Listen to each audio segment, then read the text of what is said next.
আসসালামু আলাইকুম। আশা করি সবাই ভালো আছেন। একটা গুরুত্বপূর্ণ ব্যাপারে আমি সবার দৃষ্টি আকর্ষণ করার চেষ্টা করছি। মূলত এই ভিডিওটা করছি আমাদের প্রবাসী ভাইদের উদ্দেশ্যে। প্রবাসী বলতে আমি স্পেসিফিক্যালি সংযুক্ত আরব আমিরাতের দুবাই শহর কেন্দ্রিক এবং একই সাথে মালদ্বীপের কিছু প্রবাসীদের ব্যাপারে আমি এই ভিডিওটা স্পেসিফিক্যালি করছি। তবে জেনারেলাইজড কিছু কথাও থাকবে, যেটা আসলে যারা শ্রমিক হিসেবে বিভিন্ন দেশ থেকে রেমিটেন্স পাঠায় তাদের সবার জন্যই প্রযোজ্য হবে।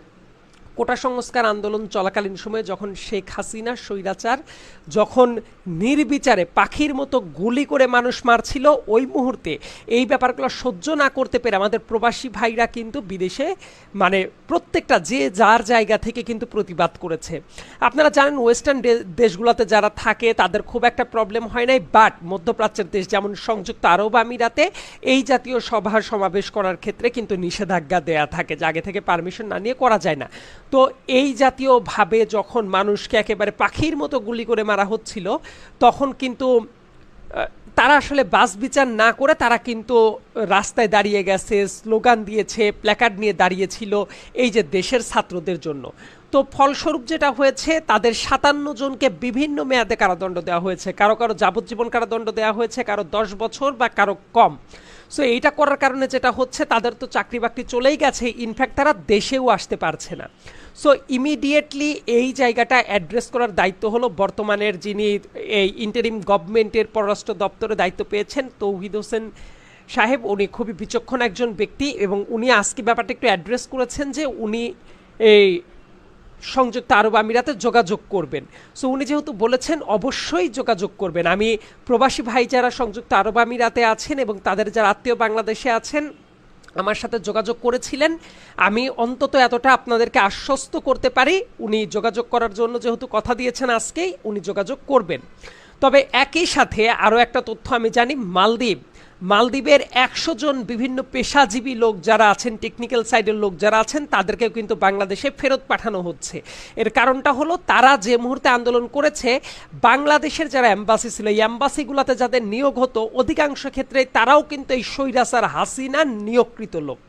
এবং হাসিনা যেটা করেছে, এই বিভিন্ন দেশে যারা এরকম আন্দোলন করেছে তাদের বিরুদ্ধে আমাদের দেশের যে অ্যাম্বাসিগুলো ছিল তাদেরকে লেলিয়ে দিয়েছে এবং তারা ওই দেশের সরকারের কাছে রিপোর্ট করেছে যে এই যে যারা আন্দোলন করছে এদের বিরুদ্ধে ব্যবস্থা নেওয়া হোক। তার মানে বর্তমান পররাষ্ট্র মন্ত্রণালয়ে যারা দায়িত্ব পালন করছেন এবং কনসার্ন যারা অথরিটি আছেন তাদের দায়িত্ব হবে আমাদের দেশের প্রবাসী শ্রমিকেরা কোথায় কে আছে, কি প্রবলেম ফেস করছে এইটা শুনে নেওয়া। এইটা কিন্তু জাতি হিসেবে আমাদের দায়িত্ব। সব সময় একটা কথা মনে রাখবেন, আমাদের দেশ বাইরে থেকে যে রেমিটেন্স আসে সেটার পর অনেক বেশি মাত্রায় ডিপেন্ডেন্ট। এবং শেখ হাসিনার সরকারের এত দ্রুত পতনের কিন্তু আরেকটা নিয়ামক ছিল, হলো প্রবাসীরা রেমিটেন্স পাঠানো বন্ধ করে দিয়েছিল একেবারে সিগনিফিক্যান্ট ওয়েতে।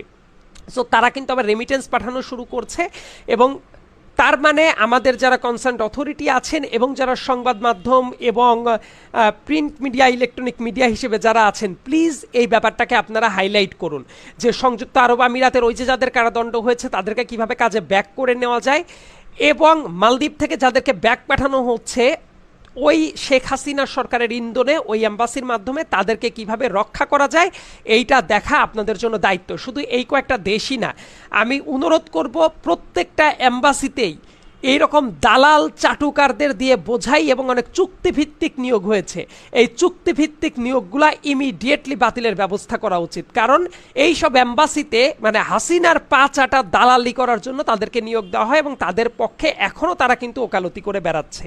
এই ব্যাপারটা ভাববেন এবং প্রবাসী যারা আছেন তাদের সার্বক্ষণিক সাপোর্ট কিভাবে দেওয়া যায় সেই ব্যাপারে স্পেশাল মেজারমেন্ট নেওয়া উচিত। তারা এয়ারপোর্টে এসে হয়রানির শিকার হয়, তারা ভিসা পেতে প্রবলেমের মুখে পড়ে, এই জাতীয় নানা ধরনের প্রবলেমে কিন্তু পড়ে। তারা তাদের যে সাপোর্ট পাওয়ার কথা বিদেশে সেই সাপোর্টটা ঠিকমতো পায় না, অ্যাম্বাসি ঠিকমতো হেল্প করে না। আমি দৃঢ়চিত্তে বিশ্বাস করি এই প্রবাসীদের অধিকারের প্রতি আমাদের যত্নবান হওয়া দরকার। তারা দিন রাত পরিশ্রম করে দেশের প্রতি যে কন্ট্রিবিউশন করে তার প্রতি যদি আমরা সম্মান না দেখাতে পারি, এটা হবে চরম অকৃতজ্ঞতার পরিচয় দেওয়া হবে। তাদের জীবনমান উন্নয়নের জন্য ব্যবস্থা করা উচিত, অ্যাম্বাসিগুলার হেল্প করা উচিত এবং যারা যারা অলরেডি ভিকটিম হয়ে গেছে এই আন্দোলনে তাদের সাথে দ্রুততার সাথে যোগাযোগ করে একটা ওয়ে আউট করা উচিত, যাতে তাদের কর্মটা ঠিক থাকে। এবং প্রবাসী ভাইদেরকে আশ্বস্ত করতে চাই সামনের দিনগুলোতে আপনাদের যাতে বিভিন্ন জায়গায় সুযোগ সুবিধা বাড়ানো যায় সেই ব্যাপারে আমাদের জায়গা থেকেও আমরা চেষ্টা করব। আপনারাও আমাদেরকে ইনফর্ম করতে থাকুন, অন্তত পক্ষে আপনাদের অধিকার নিয়ে আমরা সোচ্চার থাকার চেষ্টা করব। ধন্যবাদ সবাইকে, আসসালামু আলাইকুম।